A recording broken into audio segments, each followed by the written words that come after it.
নতুন সূর্যের আলোয় পুরনো সব গ্লানি মুছে দিয়ে বাঙালির হৃদয়ে বাজে নতুন বছরের ডাক। পহেলা বৈশাখ মানেই রং, উৎসব আর ঐতিহ্যের উচ্ছ্বাস। আর সেই উচ্ছ্বাসের প্রাণ বর্ণিল বৈশাখী শোভাযাত্রা। মুখোশ, প্রতীক আর লোকজ সংস্কৃতির ছোঁয়ায় সাজানো এই শোভাযাত্রা শুধু আনন্দের নয়, বরং অশুভের বিরুদ্ধে শুভর জয়ের শুভবার্তা। চারুকলার বৈশাখী শোভাযাত্রার চিত্রকাহনের বিস্তারিত জানাচ্ছেন আমাদের সহকর্মী ফারহানা ন্যান্সি।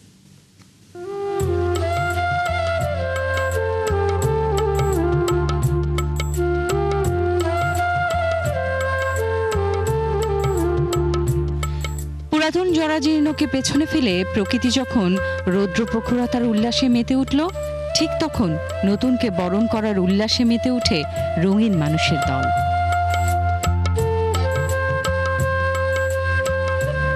চারুকলার বৈশাখী শোভাযাত্রায় প্রাণের টানে বাঙালিরা শান্তির বার্তা নিয়ে রঙিন সাজে উচ্ছ্বাসময় এক ক্যানভাস হয়ে ওঠে। চরিত্রের যে মলিনতা, ওইটাকে কাটিয়ে এসে যে আমরা বর্ষবরণের রঙিনতাকে আবরণ করে নিতে পেরেছি, এটা নিয়ে আমার খুব আনন্দ লাগছে। তো নববর্ষ এমন একটি অনুষ্ঠান বা এমন একটি উৎসব যেটাতে আমরা সব ধর্মের মানুষ একসাথে যোগ দিই বা একসাথে সেলিব্রেশন করি। আরো বহুবার এসেছি, বাবার সাথে এসেছি, মার সাথে এসেছি, আর এখন প্রিয়জনের সাথে আসছি। আনন্দের উৎসব আমাদের, শুভ নববর্ষ সবাইকে জানাচ্ছি। অসাম্প্রদায়িক বাংলাদেশের দৃঢ় উচ্চারণ ধ্বনিত হয় শোভাযাত্রা জুড়ে। বাঙালির অসাম্প্রদায়িক এই উদযাপন কোনো কালো থাবা রুখতে পারবে না। উগ্র সাম্প্রদায়িকতা যতই চেষ্টা করুক না কেন, বাংলাদেশে নতুন কিছু করবে, আমার মনে হয় তাদের সেই স্বপ্নই থেকে যাবে। আমাদের আসলে ট্রেডিশনাল যে জিনিসটা আছে সেটা আমরা আসলে প্রকাশ করতে পারছি, এটা আমাদের খুবই ভালো লাগছে। সেই শোভাযাত্রা অবশ্য অসাম্প্রদায়িকতার শক্তিশালী একটা বার্তা দিচ্ছে এবং এটা আমাদের কালচারকে আরো এনরিচ করছে। বাংলা বছরের আজকে প্রথম দিন, বাঙালিদের উচিত এই দিনটা বিশেষভাবে উদযাপন করা। এটা আমাদের সংস্কৃতির অংশ এবং সংস্কৃতিকে যেন আমরা হারাতে না দেই। এবং শত বছরের সংস্কৃতি আর ঐতিহ্যের মিশেলে রঙিন মোটিভগুলো ছিল বৈশাখ উদযাপনের মূল আকর্ষণ, যেখানে লাল ঝুটির মোড়ক নতুন দিনের সূচনার প্রতীক, সাদা পায়রা শান্তির বার্তা, টেপা পুতুল কিশোরগঞ্জের ঐতিহ্যকে উপস্থাপন আর লোকজ সংস্কৃতিকে সাথে নিয়ে বাউল ঐতিহ্যকে তুলে ধরা হয়েছে। এটার ভিতরে আমাদের বাংলা সংস্কৃতির অনেক ধরনের জিনিসগুলো ফুটে আনা হয়েছে। আমরা ছোটবেলায় মেলা করছি, হাঁড়ি পাতিল, কাগজের ফুল, এগুলো তো আমাদের ছিল, এগুলো সঙ্গে আছে, এখনো আছে। এই যে ঢোল, এই ছোটবেলা। সবার জন্য শুভকামনা, সবাই যেন শান্তি, সুখে, আনন্দে, হাসিতে বছরটা কেটে যায়। প্রত্যাশার ঢালিতে জমা পড়ুক সকল সুন্দর, আর বাংলাদেশ হোক আলোকিত, কণ্ঠে ছিল সবার এমন প্রত্যয়। বৈশাখ মানে মনে হয় সকাল সকাল উঠবো, পুরোপুরি বাঙালিয়ানা, হাত ভরা লাল সাদা চুড়ি। নববর্ষ মানে খুবই একটা মজার এবং আনন্দের যে উৎসব হয়, তাতে খুব ভালো লাগলো। একটি শোভাযাত্রা পুরো নগরের আনন্দ উদযাপনের জীবন্ত প্রতিচ্ছবি হয়ে উঠল।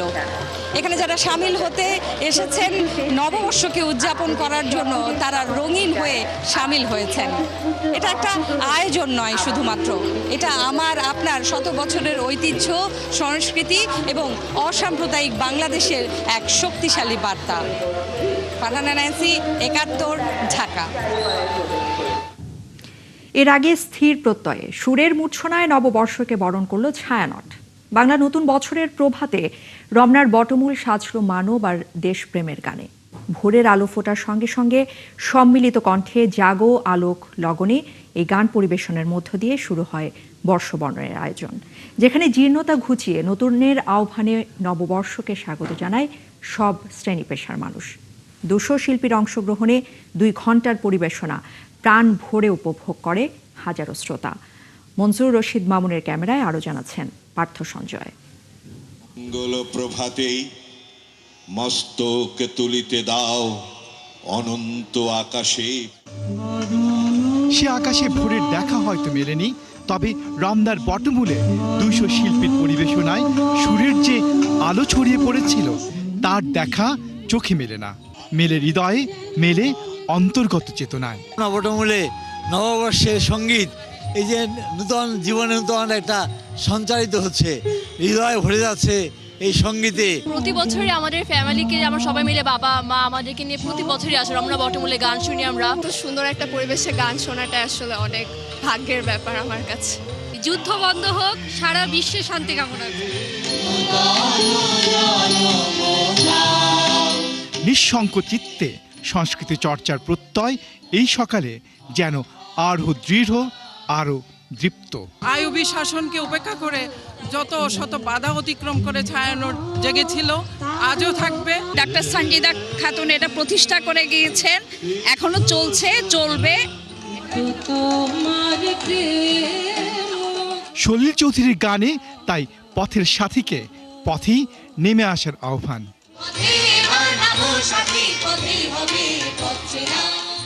কথনে ছায়ানট সভাপতি শোনালেন বাধা পেরুনোর অভয় বাণী।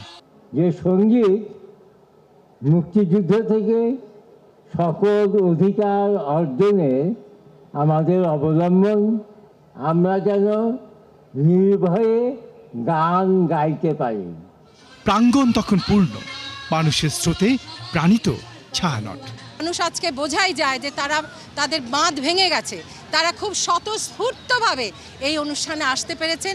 নির্ভয়ে আমরা যেমন গাইতে পেরেছি, তেমনি তারাও এসেছেন নির্ভয়ে।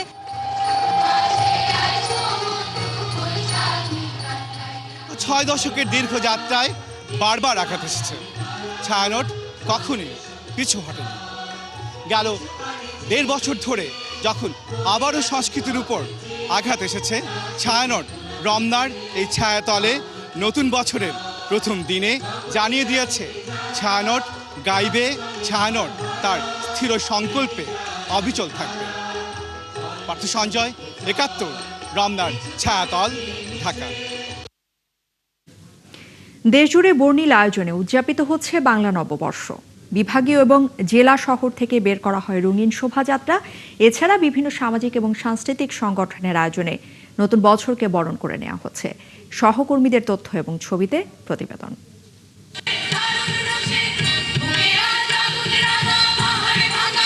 বৈশাখী রঙে চট্টগ্রামে সকাল ৮টায় বের হয় বৈশাখী শোভাযাত্রা। জেলা প্রশাসনের আয়োজনে নগরীর সার্কিট হাউস থেকে শোভাযাত্রা বের হয়ে ডিসি হিলে শেষ হয়। শোভাযাত্রায় পালকি, ঘোড়ার গাড়ি, জেলে, গ্রামের বধূ সহ বাংলার নানা সংস্কৃতি প্রতিনিধিত্ব করে। রাজশাহীতে সকাল ৭টায় বৈশাখী শোভাযাত্রা বের করে রাজশাহী জেলা প্রশাসন। শোভাযাত্রাটি রাজশাহী কেন্দ্রীয় উদ্যান ও চিড়িয়াখানার সামনে থেকে বিভিন্ন সড়ক ঘুরে শিশু একাডেমিতে গিয়ে শেষ হয়।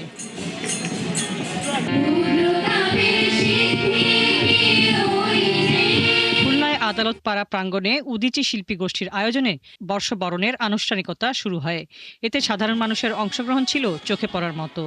খুলনা বিশ্ববিদ্যালয়ের আয়োজনে নগরীতে বের করা হয় বৈশাখী শোভাযাত্রা।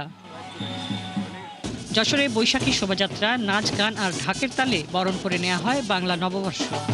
সকাল 6:30টায় পৌর পার্কে উদীচীর অনুষ্ঠানের মধ্যে দিয়ে শুরু হয় বর্ষবরণ উৎসব। শাহজালাল বিজ্ঞান ও প্রযুক্তি বিশ্ববিদ্যালয়ে দিনব্যাপী বরণ করে নেওয়া হয় নতুন বছর। সকাল 10টায় বের হয় শোভাযাত্রা। সকালে নরসিংদী জেলা প্রশাসনের উদ্যোগে নরসিংদী জেলা স্টেডিয়াম থেকে এক আনন্দ শোভাযাত্রা বের করা হয়। নারায়ণগঞ্জে বর্ণাঢ্য মঙ্গল শোভাযাত্রায় লাল সাদা পোশাকে সেজে নানা বয়সী মানুষ অংশ নেন। শহরের চাষারা খানপুর ডিআইটি এলাকায় বসে মেলা। ঠাকুরগাঁয়ে শহরের আদালত চত্বরের বটতলায় নিক্কন সঙ্গীত বিদ্যালয়ের সুরের মূর্ছনায় বরণ করা হয় নতুন বছর। ময়মনসিংহে সকালে নগর ভবন থেকে শোভাযাত্রা বের করে ময়মনসিংহ সিটি কর্পোরেশন। এছাড়া কৃষি মহাবিদ্যালয় থেকে সকালে আলাদা আরেকটি আনন্দ শোভাযাত্রা বের করে জেলা প্রশাসন। পটুয়াখালীর কলাপাড়া সড়কে বৈশাখী শোভাযাত্রায় উঠে আসে 14 ফুটের ইলিশ। তার পিছে হাটে বক, পথে পথে বিতরণ করা হয়েছে মুড়ি, খই, বাতাসা ও জিলাপি। হাসিবা আলী বর্ণা, ৭১। নতুন বছর বরণের খবরাখবর আমরা দেখছিলাম। এবারে চলে যাচ্ছি পরবর্তী প্রসঙ্গে। কৃষি নির্ভর বাংলাদেশের প্রান্তিক কৃষকের সচ্ছলতা এবং উন্নয়নে কাজ করছে বর্তমান সরকার। দেশের মানুষের ভাগ্য উন্নয়ন করাই বিএনপির প্রধান লক্ষ্য। আর নববর্ষের প্রথম দিনে টাঙ্গাইল থেকে কৃষক কার্ডের উদ্বোধনী অনুষ্ঠানে প্রধানমন্ত্রী তারেক রহমান এসব কথা জানিয়েছেন। নববর্ষের উপহার হিসেবে পহেলা বৈশাখে কৃষকের হাতে আর্থিক প্রণোদনা তুলে দেওয়ার যুক্তিও তুলে ধরেন সরকার প্রধান। রিফাত আহমেদের ছবিতে আরও জানাচ্ছেন শফিকুল হক। জমিদারি প্রথার বিরোধিতা এবং কৃষকদের ন্যায্য অধিকার আদায় 60-এর দশকে ঐতিহাসিক কৃষক সম্মেলনের ডাক দিয়েছিলেন মজলুম জননেতা মাওলানা আব্দুল হামিদ খান ভাসানী। এবার যেন ভিন্ন রূপে ফিরে এলো কৃষক আন্দোলনের সেই ডাক। বিসমিল্লাহ। ভাসানীর স্মৃতি বিজড়িত টাঙ্গাইলের শহীদ মারুফ স্টেডিয়ামে কৃষির নব বিপ্লবের লক্ষ্যে কৃষক কার্ড কর্মসূচির উদ্বোধন করেন সরকার প্রধান তারেক রহমান। গাছের চারা মাননীয় প্রধানমন্ত্রী প্রতীকী হিসেবে 15 কৃষক কিষানীর হাতে কৃষক কার্ড ও পরিবেশ বান্ধব গাছ তুলে দেন প্রধানমন্ত্রী। কৃষক বন্ধু মোহাম্মদ শাহ আলম নিজ বক্তব্যে তুলে ধরেন কেন সরকারের এই উদ্যোগ। বলেন, কৃষি নির্ভর দেশে কৃষক ভালো থাকলেই ভালো থাকবে দেশ। এই দেশের কৃষক যদি ভালো থাকে তাহলে সমগ্র বাংলাদেশ ভালো থাকতে পারবে, সমগ্র বাংলাদেশের মানুষ ভালো থাকতে পারবে। কৃষির সঙ্গে সম্পৃক্ত কলকারখানায় আরো গতি ফেরানোর পদক্ষেপের কথাও জানান প্রধানমন্ত্রী। আমরা যেরকম কৃষিকে সহায়তা দেওয়ার চেষ্টা করব, একই সাথে আমাদের চেষ্টা থাকবে যে শুধু কৃষি পণ্য উৎপাদন করলেই হলো না, সেই সকল অঞ্চলে কিভাবে কৃষি পণ্যের সাথে সম্পর্কিত যে সকল কলকারখানা আছে সেগুলিও যাতে প্রতিষ্ঠিত করা যায়, যাতে কৃষক তার পণ্যের মূল্য আরো বেশি পেতে পারে, যাতে করে আমাদের কৃষিজাত পণ্য এগুলো যাতে বিদেশে আমরা রপ্তানি করতে পারি, সেই জন্য আমরা পদক্ষেপ গ্রহণ করব। এখন দেশ গড়ার সময় উল্লেখ করে সরকার প্রধান আরো বলেন, নারী পুরুষ সবাইকে নিয়ে এগিয়ে যেতে চায় তার সরকার। আমরা জনগণকে সাথে নিয়ে চলতে চাই, জনগণকে পাশে রেখে চলতে চাই, জনগণকে সাথে নিয়ে সামনের দিকে বাড়তে চাই, দেশ গঠন করতে চাই। বিএনপি সরকারের কৃষক বান্ধব নীতির ধারাবাহিকতায় এবার নির্বাচনের অন্যতম প্রতিশ্রুতি ছিল কৃষক কার্ড। সেই প্রতিশ্রুতির বাস্তবায়ন শুরু হয় মাঠ পর্যায়ে, বেড়েছে কৃষকদের প্রত্যাশা। সংশ্লিষ্টরা বলছেন, এই উদ্যোগ কৃষি খাতকে যেমন গতিশীল করবে, তেমনি দেশের খাদ্য নিরাপত্তা নিশ্চিত রাখবে গুরুত্বপূর্ণ ভূমিকা। শফিকুল হক, ৭১, টাঙ্গাইল। এদিকে নববর্ষ উপলক্ষে টাঙ্গাইলের পাশাপাশি দেশের আরো 9 উপজেলার কৃষি কার্ড বিতরণ করা হয়। এ সময় মন্ত্রী, কৃষক এবং কর্মকর্তাদের নিয়ে সেই অনুষ্ঠানে ভার্চুয়ালি যোগ দেন প্রধানমন্ত্রী। প্রথম দিনেই কার্ডে টাকা পেয়ে সন্তোষ প্রকাশ করেন কৃষকরা। সহকর্মীদের তথ্য এবং ছবিতে প্রতিবেদন। মৌলভীবাজারের জুড়িতে কৃষক কার্ড তুলে দেন শ্রমমন্ত্রী। এ সময় 821 জন প্রান্তিক কৃষক প্রধানমন্ত্রীর কৃষক কার্ড পান। কার্ডের মাধ্যমে নগদ টাকা প্রণোদনা পেয়ে উচ্ছ্বাস জানান বহু প্রান্তিক কৃষক। মাননীয় প্রধানমন্ত্রীকে ধন্যবাদ জানাই কৃষক কার্ড বিতরণ করার জন্য। খুব ভালো লাগে সরকারের দিকে আমরা একটা সাহায্য করে, আমরা একটা বহুত একটা পিরোজপুরের নেছারাবাদে 3055 জন কৃষকের মাঝে কৃষক কার্ড বিতরণ করা হয়। সঠিকভাবে কাজে লাগিয়ে আমাদের দেশকে নতুন করে গড়তে আপনারা নিষ্ঠার সাথে আপনারা কাজ করে যান। জামালপুরে ইসলামপুর উপজেলার নাপিতের চর বাজার ঈদগাহ মাঠে ভার্চুয়ালি যুক্ত হয়ে এই কর্মসূচির উদ্বোধন করেন প্রধানমন্ত্রী তারেক রহমান। এই সময় 115 জন কৃষক ও কৃষানীর মাঝে কার্ড বিতরণ করা হয়।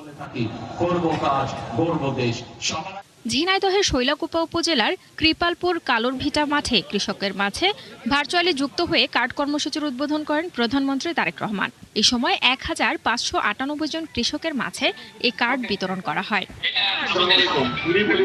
রাজবাড়ীর গোয়ালন্দ উপজেলার পরিষদ চত্বরে প্রধান অতিথি হিসেবে কৃষি কার্ড তুলে দেন প্রধানমন্ত্রীর অর্থ ও পরিকল্পনা উপদেষ্টা ডক্টর রাশেদ আল মাহমুদ তিতুমির। এই সময় কৃষক কার্ড পান দেবগ্রাম ইউনিয়নের 115 জন কৃষক। পঞ্চগড়ের 2টি ইউনিয়ন, পঞ্চগড় ধাক্কামারা ইউনিয়ন ও বোদা উপজেলার 5পীর ইউনিয়নে কৃষি কার্ড বিতরণ উদ্বোধন করা হয়। কার্ড দিয়ে উদ্বোধন করেন পানি সম্পদ মন্ত্রণালয়ের প্রতিমন্ত্রী ফরহাদ হোসেন আজাদ। শান্তা ইসলাম, ৭১। বাংলা নববর্ষ উদযাপনকে ঘিরে বাংলা একাডেমিতে শুরু হয়েছে সপ্তাহব্যাপী বৈশাখী মেলা। বর্ণিল আয়োজনে নতুন বছর বরণ করেছে বাংলাদেশ শিশু একাডেমিও। আর এসব আয়োজনে অংশ নিয়ে মন্ত্রী, প্রতিমন্ত্রীরা অসাম্প্রদায়িক চেতনা, ক্ষুদ্র উদ্যোক্তাদের সম্ভাবনা এবং শিশুদের জন্য নতুন পরিকল্পনার বার্তা দিয়েছেন। বিস্তারিত জানাচ্ছেন রায়হান কবির।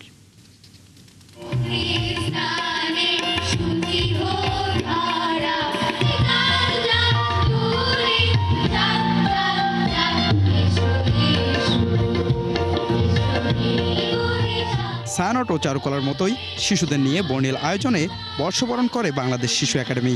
নদীর পাড়ের বটগাছ আর নদীতে বয়ে চলা পাল তোলা নৌকা।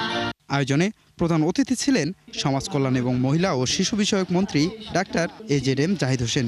এ সময় তিনি জানান শিশুদের সৃজনশীল ও মনন বিকাশে সরকারের আগ্রহের কথা। বাংলাদেশের প্রতিটি জেলায় শিশু একাডেমি করে সেখানে শিশুদের জ্ঞানের চর্চা, সংস্কৃতির চর্চা, একটি দ্বার উন্মোচন করা এবং একটি কেন্দ্র হিসেবে প্রতিষ্ঠা করা, রাষ্ট্রীয়ভাবে এটাকে পৃষ্ঠপোষকতা দেওয়া। কারণ আমরা আমাদের শিশুদেরকে এমনভাবে গড়ে তুলতে চাই যেটা আমাদের শিশু, আমাদের কালচার, আমাদের যে মাল্টিকালচারাল একটি অসাম্প্রদায়িক বাংলাদেশ, সেটিকে আমরা তুলে ধরার প্রচেষ্টা সবসময় অব্যাহত রাখব। বৈশাখের এই আয়োজন শুধু উৎসবের রঙেই সীমাবদ্ধ নয়, এর সঙ্গে যুক্ত হয়েছে ক্ষুদ্র উদ্যোক্তাদের অর্থনৈতিক সম্ভাবনা। বাংলা একাডেমি প্রাঙ্গণে শুরু হয়েছে সপ্তাহব্যাপী বৈশাখী মেলা 1433।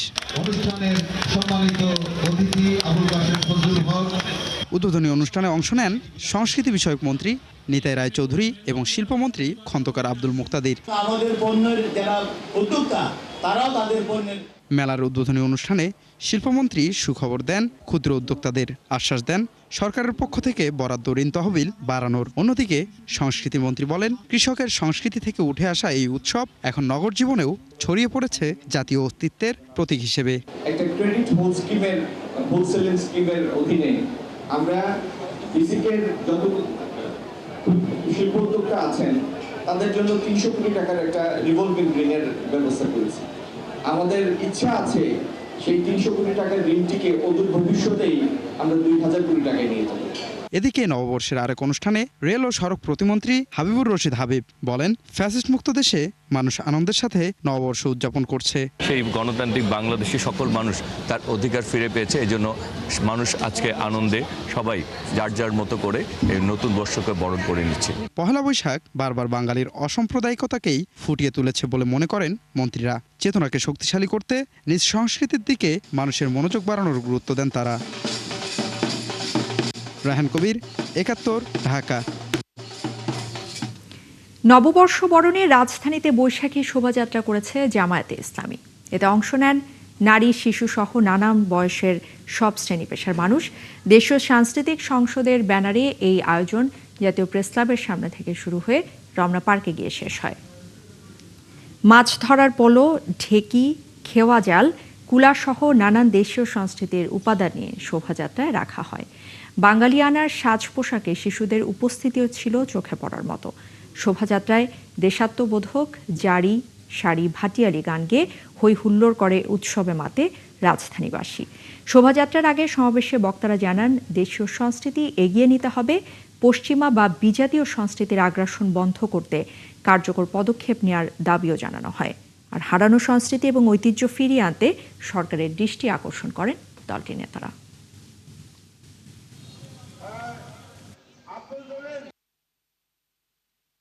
আমরা বিশ্বাসের সাথে এই সংস্কৃতিকে মিলালে দেখা যাচ্ছে তার বিপরীত অবস্থা। আমাদের সংস্কৃতি পরিকল্পিতভাবে কেন যেন পৈতৃক সংস্কৃতির দিকে নিয়ে যাওয়া হচ্ছে। আমাদের সংস্কৃতিকে বিজাতীয় সাংস্কৃতিক আগ্রাসনের মাধ্যমে, বিশেষ করে প্রতিবেশী রাষ্ট্রের পৌত্তলিক সংস্কৃতি বাংলাদেশের 18 কোটি মানুষের ধ্যান ধারণা, মূল্যবোধ এবং সংস্কৃতিকে আজকে লুণ্ঠন করেছে। সকল মানুষকে সাথে নিয়ে বাংলাদেশের সকল ধরনের সংস্কৃতিকে আমরা ধারণ করব, পালন করব, লালন করব, কিন্তু আমরা এমন কাজ করব না যে ইসলামের সাথে কন্ট্রাডিক্ট করে ইসলামের মূল যে কথা তাওহীদ রিসালাতের সাথে বিপরীতমুখী। সব রাজনৈতিক দলকে সঙ্গে নিয়ে ঐক্যবদ্ধভাবে কাঙ্ক্ষিত নতুন বাংলাদেশ গড়ার প্রত্যাশা জানিয়েছেন জাতীয় নাগরিক পার্টি এনসিপির মুখপাত্র আসিফ মাহমুদ সজীব ভুঁইয়া। বিকেলে দলটির বৈশাখী শোভাযাত্রায় অংশ নিয়ে তিনি এ কথা জানিয়েছেন। এ সময় এনসিপির উত্তরবঙ্গের মুখ্য সমন্বয়ক সার্জিস আলম বলেন, দেশের অর্থনীতি যেন সব ধরনের কালো থাবা থেকে মুক্তি পায়। কৃষক শ্রমিকদের ন্যায্য মজুরি নিশ্চিত করার দাবিও জানান তিনি। আর ফ্যাসিবাদ বিরোধী আন্দোলনে সম্পৃক্ত সকল রাজনৈতিক দলের মধ্যে ঐক্য ধরে রাখার প্রত্যাশা ব্যক্ত করেন এনসিপির এই নেতা। আমরা জাতীয় নাগরিক পার্টির পক্ষ থেকে আমাদের প্রায় দীর্ঘদিনের সংস্কৃতি এই বিভিন্ন সময়ে বিভিন্ন নামে বিভিন্ন মাধ্যমে এই নববর্ষ উদযাপিত হয়ে আসছে, পালিত হয়ে আসছে। আমরা সেই ধারাবাহিকতায় আমাদের পক্ষ থেকে আজকের প্রোগ্রাম আয়োজন করেছি নগরবাসীর সাথে এই নববর্ষের আনন্দ এবং উদযাপন ভাগাভাগি করে নেওয়ার জন্য। আমরা চাই যে এই নববর্ষে আমাদের এইটুকু আশা থাকবে যে আমাদের এই বাংলাদেশের অর্থনীতি সকল ধরনের কালো হাত থেকে মুক্তি পাক। বাংলার মাটি, মানুষ আর বাংলার সংস্কৃতির ছোঁয়া না পেয়েই বড় হচ্ছে এখানকার শহুরে প্রজন্ম। হাসন লালনের দেশের মানুষ হয়েও অনেক শিশুই চেনে না একতারা, দোতারা, চরকির মতো ঐতিহ্যবাহী সংস্কৃতির নানান উপাদান। তাই এর ছোঁয়াটুকু দিতে লোকজ ঐতিহ্য আর প্রত্যয়ের সুরে আয়োজিত এবারের বৈশাখী শোভাযাত্রায় সন্তানকে নিয়ে হাজির হয়েছেন অভিভাবকরা। নাদিয়া শারমিন জানাচ্ছেন বিস্তারিত। নাগরিক সভ্যতায় মোরগের ডাকে নয়, ঘুম ভাঙে গাড়ির হর্ন আর অ্যালার্মের শব্দে। তবু বৈশাখী শোভাযাত্রায় লাল মোরগের উজ্জ্বল জুটিটা দেখে চোখ সরতে চায় না শহুরে শিশুদের। স্বাধীন উদযাপনের এমন একটি দিন পেয়ে উচ্ছ্বাসে মাতে তারা। একতারা তাল তুলতে না জানলেও সেটি ছুঁয়ে মূর্ছনা তোলার দুর্নিবার আকাঙ্ক্ষা শিশুদের। শোভাযাত্রার দোতারাকে গিটার ভেবে আকৃতিটা এমন কেন, অভিভাবককে সেই প্রশ্ন করে বসা শিশুর সংখ্যাও নেহায়েত কম না। একতারা বাজিয়েছি কিন্তু খুবই কম। আসলটা বাজিয়েছো? আসলটা না। বাউলের হাতে একতারা থাকে, আমরা দেখেছি, বাট ওরা বইয়ে হয়তো ছবিতে দেখছে। পয়লা বছরের একটা উদ্দেশ্য একতারা, সেই জন্য ওকে নিয়ে আসছি দেখার জন্য, সেই আগামী প্রজন্মে।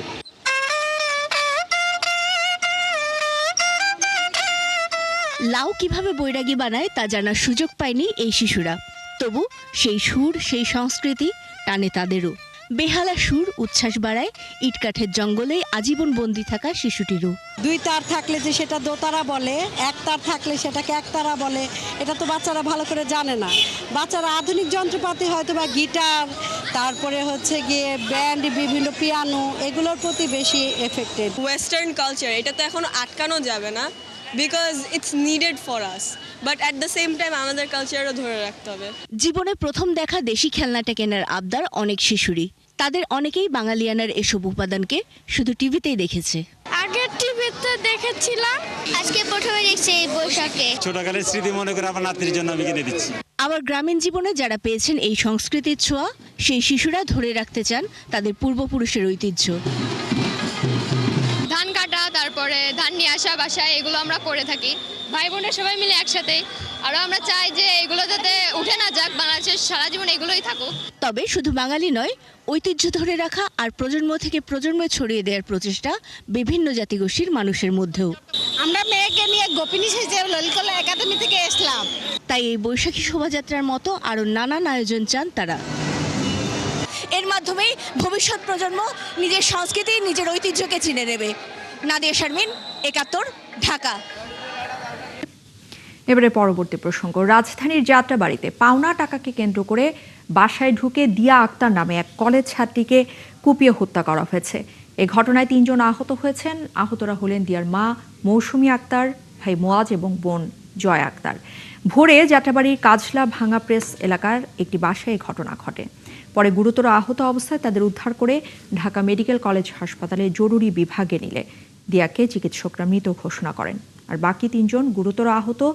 জানা যায় প্রতিবেশী মুসা মিয়া পাওনা টাকা চাইতে দিয়াদের বাসায় যান। এ সময় তাদের মধ্যে কথা কাটাকাটি হয়। আর এরপর দিয়ার পরিবার মুসা মিয়াকে ছুরিকাঘাত করে। এক পর্যায়ে মুসা মিয়া চাপাতি দিয়ে দিয়ার মা, ভাই এবং বোনকে কুপিয়ে আহত করে। আর খবর পেয়ে বাড়িতে গিয়ে তাদের উদ্ধার করে ঢাকা মেডিকেল কলেজ হাসপাতালে নিয়ে গেলে দিয়াকে মৃত ঘোষণা করেন চিকিৎসক। আর বাকি ৩ জন হাসপাতালে ভর্তি আছেন। নিহত দিয়া শেখ বোরহানুদ্দিন কলেজের শিক্ষার্থী। গেটটা খুলছি, খোলার লগে লগে ওনার হাতে চাপা দিয়ে আর হইলো রক্ত, মাথা রক্ত। খোলার লগে লগে আমি টাকা দিয়ে আক্রমণ করে, আমি তখন বুঝতে পারছি যে হয়তো আমাকে আক্রমণ করতে পারে। আমি ওই গেট খুললে উপরে গেছি, উনি বের হয়ে গেছে। ঢাকা মেডিকেল আমরা নিয়ে গেছি, নিয়ে যাওয়ার পরে ওখানে আমরা প্রাথমিক চিকিৎসা দেওয়ার পরে যে আসামি যিনি কুবাইছে উনি আবার দেখি যে চিকিৎসা নিয়ে বাইরে যাওয়া ধরছে। তা ওনাকে আবার আমি আটকেছি পুলিশ দিয়া। পরে আমি আবার যাত্রাবাড়ি থানায় কল দিছি, এখানে লোক ছিল আমাদের। এখান থেকে আবার পুলিশে ওখানে যারা পুলিশ ডিউটি করে ওনাদের বলছে যে ঠিক আছে ওনারা আপনারা আপনাদের হেফাজতে নেন, আমরা আসতে আসি। ঠিক আধা ঘন্টার ভিতরে আবার ওনারও গেছে, যাই ওনাদের হেফাজতে নিচে প্রাথমিক ওই আসামির চিকিৎসা দিয়া, ওনার নাম হয়েছে মুসা, প্রাথমিক চিকিৎসা দিয়া তাকে আবার যাত্রাবাড়ি থানায় নিয়ে আসছে ওনারা। পহেলা বৈশাখে অনাবিল আনন্দে মেতে ওঠে উৎসবপ্রিয় রাজধানীবাসী, আর সেই সাথে আনন্দ আয়োজনে বর্ণিল হয়ে ওঠে ঢাকা বিশ্ববিদ্যালয় প্রাঙ্গণ, যা বৈশাখকে ছড়িয়ে দিতে চেয়েছে প্রজন্ম থেকে প্রজন্মান্তরে।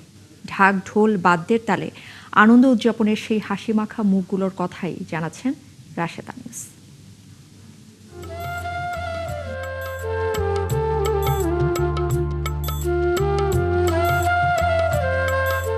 বৈশাখী রঙে হাসিমাখা এই মুখগুলো নগর জুড়ে, কারো মুখে রং তুলির আঁচড়ে আঁকা নববর্ষের বার্তা, আবার কেউ আনন্দঘন মুহূর্তটিকে করেছেন ফ্রেমবন্দি। প্রখর রোদে তাপও বাধা হতে পারেনি তাদের বর্ষবরণ উদযাপনের আনন্দে।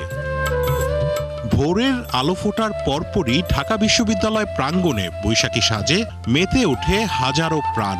সকালের আনন্দ উদযাপনের পর দুপুরে তাদের পান্তা ইলিশ ভোজনের অপেক্ষা। এই যে সকালবেলা চারুকলা আসবো, শোভাযাত্রায় অংশগ্রহণ করব, এরপরে দুপুরবেলা পুরো বাঙালি খাবার বাসায় আয়োজন করা হয়, ফ্রেন্ডস আর ফ্যামিলির সাথে খাওয়া হয়। পান্তা ভাত ইলিশ মাছ আগের দিন রাতেই তো পরিকল্পনা থাকে খাবারের, দুপুরের দিকে প্ল্যান আছে এসবের। পান্তা ইলিশ, তারপর সব ভর্তা। প্রতি বছরই কম বেশি আসা হয়, এবছর একটু ব্যতিক্রম লাগছে।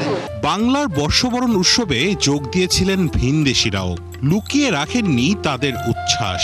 Excited about the festival and I'm trying to understand your culture. So many people want to take pictures, which is very nice, and yeah, I really enjoy the time here right now. A lot of people, the beautiful colors, the life that we find year round. বাবার হাত ধরে বৈশাখী উদযাপনের সঙ্গী হয়েছিল অনেক শিশু। বছরের প্রথম দিনটির মতো বাকি দিনগুলো আনন্দে কাটবে এমন প্রত্যাশাই সবার। ঢাকা বিশ্ববিদ্যালয়ে পয়লা বৈশাখ উদযাপনের শুরুটা হয় বৈশাখী শোভাযাত্রায় অংশ নেয়ার মধ্য দিয়ে। নতুন বছর, নতুন প্রত্যাশা, আর সেই প্রত্যাশার সাথে সুর মিলিয়ে উদযাপিত হচ্ছে পয়লা বৈশাখ। এবারের বৈশাখী শোভাযাত্রার প্রতিপাদ্য নববর্ষের ঐক্যতান, গণতন্ত্রের পুনরুত্থান। শুধু একটি স্লোগান নয়, এটি সময়ের দাবি, মানুষের আকাঙ্ক্ষা। সবাইকে বাংলা নববর্ষের শুভেচ্ছা। রাশেদ আনিস, ৭১, ঢাকা। চৈত্র সংক্রান্তি ও নতুন বছরকে বরণ করে নিতে রাজধানীর হাতিরঝিলে 2 দিন ব্যাপী অনুষ্ঠানের আয়োজন করে গুরুজ। বিকাশের সার্বিক সহায়তায় এই আয়োজনে লোকজ সঙ্গীত পরিবেশন করেন দেশের বিভিন্ন জায়গা থেকে আসা শিল্পীরা। আয়োজনের দ্বিতীয় দিন মঙ্গলবারের বিশেষ আয়োজনে ছিল নৌকাবাইজ। দুপুরে রাজধানীর হাতিরঝিলের এফডিসি প্রান্ত থেকে শুরু হয় নৌকাবাইজ, শেষ হয় পুলিশ প্লাজা প্রান্তে। 52 কিলোমিটার কিন্তু আমাদের লেক আছে হলো পূর্বাঞ্চলে, তো সুতরাং এটা শেষ হবে না। আমরা অন্তত রাজুকের পক্ষ থেকে বলতে পারি যে এটা নতুন উদ্যমে নতুন করে এটা শুরু হবে, এবং শুধু এটা না, মানে একটা লেকের যত ধরনের সেবা এবং সুযোগ ঢাকাবাসীকে দেওয়া যায় সেটা আমরা আপ্রাণ চেষ্টা করি। দাঁড়িয়াবান্ধা, গোল্লাছুট, বৌচি, কানামাছি কিংবা মোরগ লড়াইয়ের মতো গ্রামীণ খেলাগুলোর নাম শেষবার আপনি কবে মনে করেছেন বলতে পারেন? ব্যস্ততার ভিড়ে আর বিদেশি খেলার প্রভাবে হারিয়েই যেতে বসেছে আমাদের গ্রামীণ ঐতিহ্যবাহী খেলাগুলো, যেগুলো খেলতে লাগে না কোনো উপকরণ, তবুও এই খেলাগুলো আমাদের কাছে সবচেয়ে উপেক্ষিত। গ্রামীণ বাংলার হারিয়ে যেতে বসা সেসব খেলা নিয়ে পল্টন ময়দানে হয়ে গেল কিউট বৈশাখী ক্রীড়া উৎসব। শেখ আশিকের রিপোর্টে দেখুন বিস্তারিত। দুজন বয়স্ক নারী পুরুষ মারামারি করছেন লাঠি দিয়ে, অথচ কেউ ঠেকাতেই আসছে না। এদিকে আবার একজনের হাতে বাঁশ, অন্যজনের হাতে মস্ত বড় দা। পাশে একদল লোক আবার যে যাকে পারছে লাঠি দিয়ে আক্রমণ করছে। হাজার বছরের গ্রাম বাংলার ঐতিহ্য ফিরিয়ে আনতে এই আয়োজন কিউট বৈশাখী ক্রীড়া উৎসব 1433। হারিয়ে যেতে বসা হরেক গ্রামীণ খেলা নিয়ে পয়লা বৈশাখের আয়োজন রাজধানীর পল্টন ময়দানে, যেখানে দাঁড়িয়াবান্ধা, গোল্লাছুট, কানামাছি, বৌচি কিংবা জব্বারের বলি খেলা সহ নানা গ্রামীণ খেলার আয়োজন হয়েছে। এখন আমরা চেষ্টা করেছি পুরো বাংলাদেশের আবহমান বাংলার যে খেলাধুলাগুলো আছে, যেগুলো হারিয়ে যাওয়ার পথে, সেগুলোকে একটা ছোট্ট বাংলাদেশে পরিণত করা। আয়োজনের প্রধান অতিথি ছিলেন যুব ও ক্রীড়া প্রতিমন্ত্রী আমিনুল হক। প্রচন্ড রোদের মাঝেও তিনি প্রতিটা ইভেন্টের খেলোয়াড়দের কাছে গিয়ে তাদের খোঁজ খবর নিয়েছেন। পিছিয়ে পড়া ইভেন্টগুলোর খেলোয়াড়দের দিয়েছেন সহায়তার আশ্বাস আর ঘোষণা দিয়েছেন আগামী বছর থেকে বাংলাদেশের প্রতিটি জেলায় পয়লা বৈশাখে হবে এমন আয়োজন। হয়তো আমাদের নির্বাচনী ইশতেহারের একটি অংশ আপনাদের সামনে উপস্থাপন করেছি, কিন্তু এটির পেছনে আরো বৃহৎ অংশ রয়েছে যেটি এখনো আপনাদের সামনে উপস্থাপন করা হয়নি, যেটির ভিতরে আমাদের এই গ্রামীণ খেলাধুলাগুলোকেও আমরা সমান গুরুত্ব দিয়েছি। আয়োজনে বিশেষ চাহিদা সম্পন্ন অ্যাথলেটদের দেয়া হয়েছে বাড়তি গুরুত্ব। তাদের ইভেন্টগুলো যেন আগে শুরু হয় সেদিকেও নজর ছিল আয়োজকদের। এই উৎসব মনে করিয়ে দিচ্ছে শৈশবের হরেক স্মৃতিকে। দাড়িয়াবান্ধা, গোল্লাসুট, বৌচি সহ কত শত গ্রামীণ খেলা সবেরই মঞ্চায়ন হয়েছে এখানে, যা সবাইকে নিয়ে গেছে সেই সোনালী শৈশবে। নিশ্চয়ই প্রতি বছর এমন আয়োজন থাকবে অব্যাহত। শেখ আশিক, ৭১, ঢাকা। দর্শক, চলছে সংবাদ সংযোগ। সরাসরি সংবাদ ও অনুষ্ঠান দেখতে চোখ রাখবেন ৭১-এর ফেসবুক পেজে এবং সাবস্ক্রাইব করবেন ৭১-এর ইউটিউব চ্যানেলে। থাকবেন ৭১-এর সাথে।